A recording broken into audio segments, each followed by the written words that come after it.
कौन सा फूल शिवलिंग पर चढ़ाने से पुत्र की प्राप्ति होती है? सनातन धर्म में देवी देवताओं की पूजा का विशेष महत्व है और हर देवी देवता की पूजा में कुछ विशेष नियम और परंपराएं निभाई जाती हैं। भगवान शिव की पूजा में भी कुछ ऐसे रहस्य और मान्यताएं छिपी हैं जिन्हें जानना भक्तों के लिए अत्यंत लाभकारी माना जाता है। ऐसा कहा जाता है कि कुछ विशेष फूलों और सामग्रियों का प्रयोग शिवलिंग पर करने से स्त्रियों को संतान सुख की प्राप्ति होती है, विशेषकर पुत्र रत्न की प्राप्ति। वहीं कुछ कर्म और पाप ऐसे भी होते हैं जिनके कारण स्त्रियों का गर्भ ठहरता नहीं है या बार बार गिर जाता है। इस विषय में शास्त्रों और पुराणों में स्पष्ट संकेत मिलते हैं जो धर्म, कर्म और परिणाम के गहरे रहस्य उजागर करते हैं। मित्रों, एक समय की बात है जब माता लक्ष्मी भगवान विष्णु से मिलने गई तो भगवान विष्णु ने उन्हें देखकर कहा, हे देवी लक्ष्मी, क्या बात है, आज आप अचानक मुझसे मिलने क्यों आई हैं? तब माता लक्ष्मी ने कहा, हे प्रभु, जब मैं पृथ्वी लोक पर भ्रमण कर रही थी तो मैंने देखा कि कुछ स्त्रियां गर्भवती तो होती हैं किंतु समय से पहले ही उनका गर्भ गिर जाता है। हे स्वामी, इसे देखकर मेरे मन में 3 प्रश्न उठ रहे हैं और आज मैं आपसे उन्हीं तीनों प्रश्नों का उत्तर पूछने के लिए आई हूँ।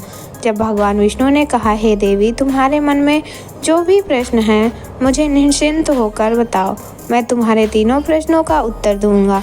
जब माता लक्ष्मी ने कहा, हे प्रभु, मेरा पहला प्रश्न ये है कि किस पाप के कारण स्त्रियों का गर्भ गिर जाता है? उस स्त्री के बालक की समय से पहले मृत्यु हो जाती है। मेरा दूसरा प्रश्न ये है कि कौन सी स्त्री के भाग्य में पुत्र की प्राप्ति नहीं होती और वह पूरी जिंदगी निसंतान रहती है? और मेरा तीसरा प्रश्न यह है कि भगवान शिव को मृत्यु के देवता हैं, उन्हें प्रसन्न करने के लिए कौन सी चीज़ अर्पण करने से एक स्त्री को सुंदर, सुंदर और गुणवान बालक की प्राप्ति होती है? तब मंद मुस्कान के साथ भगवान विष्णु बोले, हे देवी, आज आपने इस प्रश्नों का उत्तर पूछकर संपूर्ण मानव जाति का कल्याण कर दिया है, किंतु इन प्रश्नों का उत्तर मैं आपको एक कथा के माध्यम से सुनाऊंगा, जिसमें इस कथा को सभी स्त्रियों और पुरुषों को अवश्य सुनना चाहिए, क्योंकि इस कथा को सुनकर आपको पता चल जाएगा कि किस पाप के कारण स्त्रियों का गर्भ गिर जाता है तथा वह कौन सी स्त्री हैं जिनके भाग्य में पुत्र की प्राप्ति नहीं होती और पुत्र की प्राप्ति के लिए उसे क्या करना चाहिए। तब माता लक्ष्मी ने उत्साह के साथ भगवान विष्णु से कहा, हे स्वामी, आप इस पावन कथा को अवश्य सुनाइए, मैं कथा को पूरा ध्यान पूर्वक सुनूंगी। भगवान विष्णु ने कहा, हे देवी लक्ष्मी, एक समय की बात है, दक्षिण देश के एक नगर में एक आध्यात्मिक धनवान सेठ रहता था, जो वह इतना धनवान था कि उसके घर में किसी चीज़ की कमी नहीं थी। उस सेठ की एक इकलौती पुत्री थी जिसका नाम था अर्चना। जब अर्चना विवाह के योग्य हुई तो उस सेठ ने सही मुहूर्त देखकर अपनी पुत्री अर्चना का विवाह उसी नगर के पास में एक छोटे से गांव में रहने वाले एक वैश्य के पुत्र अर्जुन के साथ कर दिया, जिससे विवाह के बाद अर्चना अपने पति के घर में रहने लगी। वह अपने पति अर्जुन से बहुत प्यार करती थी। अर्चना की सास का नाम था राधिका। राधिका बहुत ही चालाक और दुष्ट स्वभाव की स्त्री थी। अर्चना ने अपने विवाह के समय बहुत सारा दहेज लाया था, जिसमें सोना, चांदी, घोड़े, गाय, बैल और अनाज शामिल थे।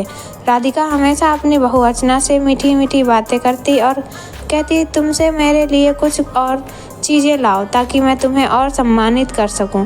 अर्चना भी अपने पिता से कहकर सोना, चांदी और अन्य सामान मंगवाती रही और उसके पिता कभी भी उसे निकराते नहीं थे। राधिका का लालच दिन ब दिन बढ़ता जा रहा था और वह पूरी तरह से अर्चना के पिता की संपत्ति पर कब्जा करना चाहती थी, क्योंकि सेठ का कोई पुत्र नहीं था। दोस्तों, काफ़ी दिनों तक यह सिलसिला चलता रहा। अर्चना का पति अर्जुन भी अपनी माँ की बातों में पूरी तरह से विश्वास करता था और हर बात मानता था। अर्चना और अर्जुन दोनों मिलकर राधिका की इच्छाओं को पूरा करते रहते थे। इस तरह कुछ वर्षों बाद अर्चना गर्भवती हो गई। जब राधिका ने यह सुना तो वह बहुत खुश हुई। उसने तुरंत ही अर्चना के माता पिता को सूचित किया और साथ में बड़ी बड़ी वस्तुओं की मांग की, जिससे अर्चना के पिता बहुत प्रसन्न हुए और अगले ही दिन कई प्रकार की मिठाइयाँ, सोने के कंगन और माला लेकर अर्चना के ससुराल पहुँचे। अर्चना अपने पिता को देखकर खुश हुई और वह कुछ समय उनके साथ रुकी। फिर कुछ दिन बाद अर्चना का गर्भ बढ़ने लगा। राधिका ने उसका पूरा ध्यान रखा और उसे समय समय पर फल और अन्य चीज़ें खिलाती रहती थी।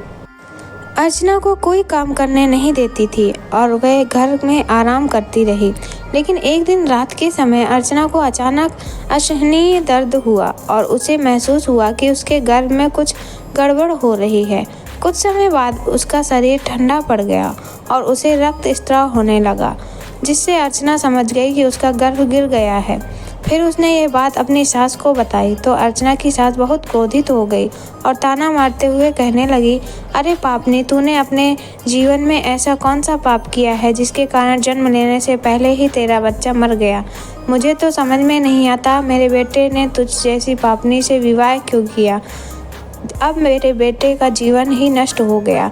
यह सुनकर अर्चना बहुत दुखी हो गई और उसने कहा, सासू माँ, इसमें मेरा क्या दोष है। मैंने तो अपने जीवन में कोई पाप नहीं किया है, फिर भी नहीं जानती क्यों मेरे साथ ऐसा हो रहा है। तब उसकी सास कहने लगी, अरे दुष्ट स्त्री, तूने जरूर कोई घोर पाप किया है, इसी कारण तेरा गर्भ गिर गया है। फिर भगवान विष्णु माता लक्ष्मी से कहते हैं, हे देवी, अब ध्यान से सुनो, क्योंकि यहीं से तुम्हें ये पता चलेगा कि किस पाप के कारण स्त्री का गर्भ गिर जाता है। तब माता लक्ष्मी ने कहा, ठीक है प्रभु, मैं ध्यान से सुनूंगी। भगवान विष्णु ने कहा। फिर अर्चना की सास उसे हमेशा ताने मारने लगी और घर का सारा काम उसी से करवाती थी। अर्चना को अब सही से खाना खाने का भी समय नहीं मिलता था और जब सब लोग भोजन कर लेते थे तब वह भोजन करती थी। वह अपनी सास के सामने आने से भी डरने लगी।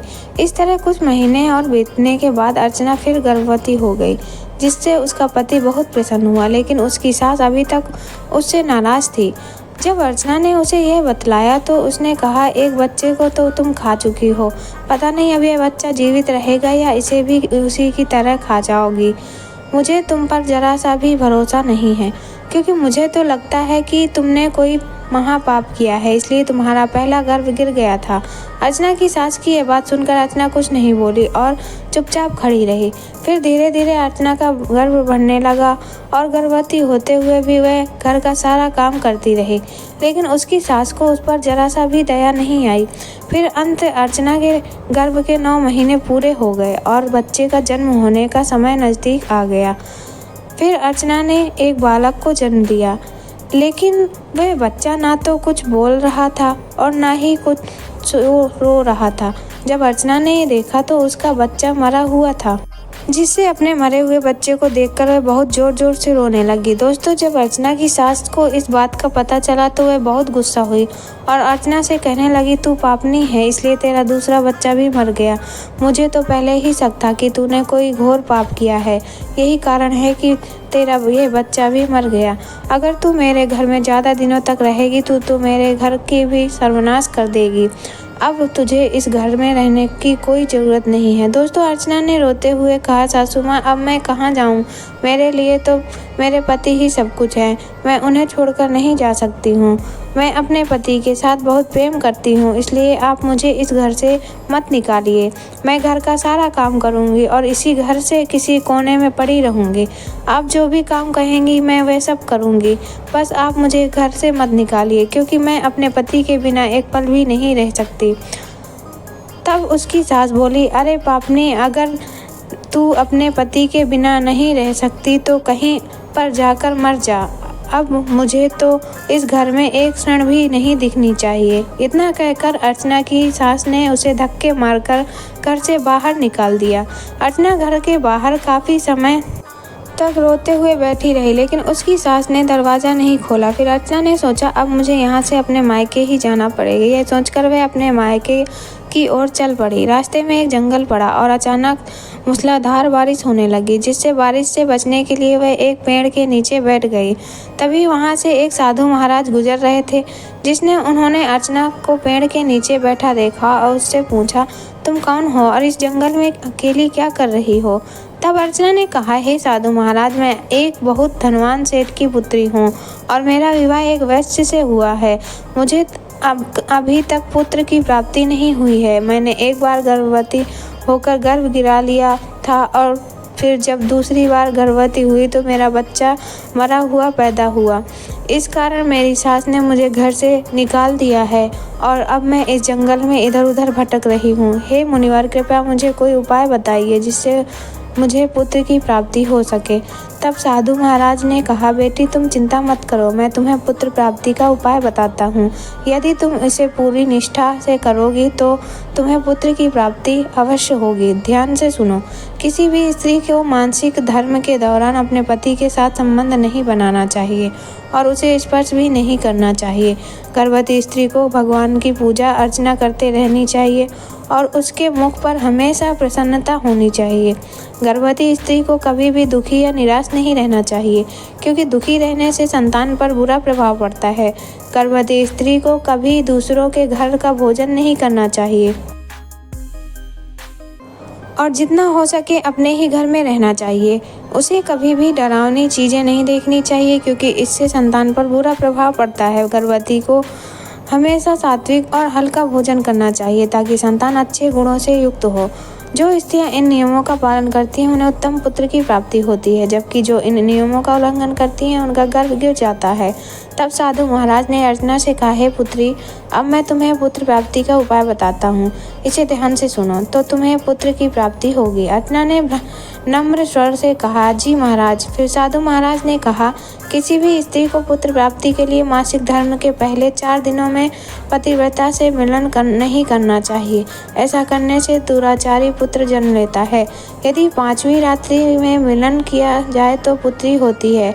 6ठी रात्रि में मिलन उत्तम पुत्र की प्राप्ति होती है। 7वीं रात्रि में मिलन करने में वाध्य पुत्री होती है और 8वीं रात्रि मिलन करने से बलशाली पुत्र की प्राप्ति होती है। 9वीं रात्रि मिलन करने से सुंदर कन्या प्राप्त होती है और 10वीं रात्रि मिलन से विद्वान और श्रेष्ठ पुत्र प्राप्त होता है। दोस्तों, साधु महाराज ने आगे कहा, 11वीं रात्रि में मिलन से सुंदर आचरण वाली कन्या होती है। 12वीं रात्रि मिलन से गुणवान पुत्र, 13वीं रात्रि में लक्ष्मी स्वरूपा पुत्री और 14वीं रात्रि मिलन में गुणवान, बुद्धिमान तथा बलशाली पुत्र प्राप्त होता है। अर्चना ने इन सभी नियमों को ध्यान से सुना और कहा, धन्यवाद महाराज, मैं इन नियमों का पालन करूंगी। तभी साधु महाराज ने कहा, हे बेटी, एक और महत्वपूर्ण बात बताना है। भगवान शिव और माता पार्वती के संवाद में संतान संबंधी कुछ रहस्य प्रकट होते हैं। भगवान शिव ने कहा था कि जिन स्त्रियों को बार बार पुत्र प्राप्ति में विघ्न आ रहे हों उन्हें धतूरे के फूलों से शिव की पूजा करनी चाहिए। धतूरा शिव को प्रिय है। यदि शिवरात्रि के दिन लाल डंठल वाले धतूरे के फूलों की माला भोलेनाथ को अर्पित करके पुत्र प्राप्ति की कामना की जाए तो महादेव प्रसन्न होकर योग्य पुत्र प्रदान करते हैं।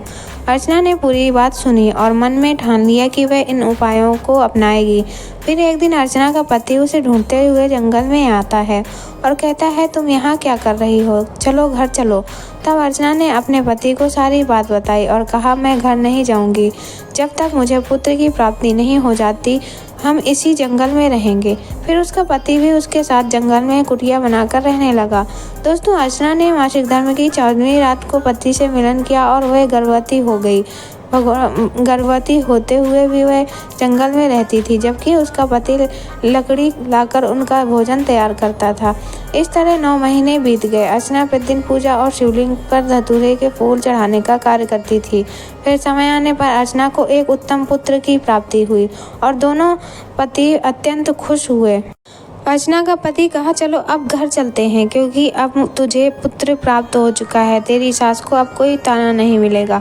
वे दोनों घर लौटे। फिर अर्चना की सास ने देखा कि अर्चना के पास एक पुत्र है और यह देखकर वह बहुत खुश हुई। वह अर्चना से पूछने लगी, तुझे पुत्र कैसे हुआ? तब अर्चना ने कहा, सासू माँ, जब आपने मुझे घर से निकाला था तब मैं जंगल में चली गई थी।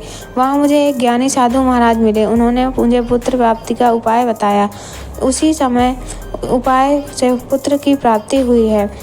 फिर अर्चना की सास ने कहा, वह साधु महाराज बहुत ज्ञानी होंगे, वह हमें धन प्राप्ति की उपाय भी बता सकते हैं। मैं उनसे धनवान बनने का उपाय पूछने जाती हूँ। तब अर्चना ने कहा, नहीं माँ जी, आप वहाँ मत जाइए। क्या पता वह साधु महाराज वहाँ हो या ना हो। दोस्तों, लेकिन अर्चना की सास ने कहा, नहीं, तुम चुप रहो। ऐसे साधु तिलस्मी होते हैं। मैं जरूर जाऊंगी और धन प्राप्ति का उपाय पूछ कर आऊंगी। फिर उसकी सास जंगल में पहुंच गई, जिसने अचानक से उसे एक शेर दिखाई दिया और वह डरकर शेर से कहने लगी, तुम मुझे क्यों खा रहे हो? मुझे खाकर तुम्हें क्या मिलेगा? शेर ने कहा, तू दुष्ट स्वभाव की स्त्री है, इसलिए मैं तुझे खा रहा हूँ। ये कहकर शेर ने उसे मारकर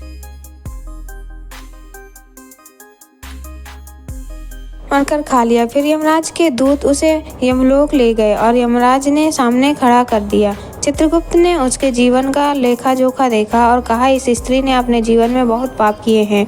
उसने अपनी बहू के साथ अत्याचार किया है, उसे गर्भवती होते हुए भी घर का सारा काम कराने को मजबूर किया।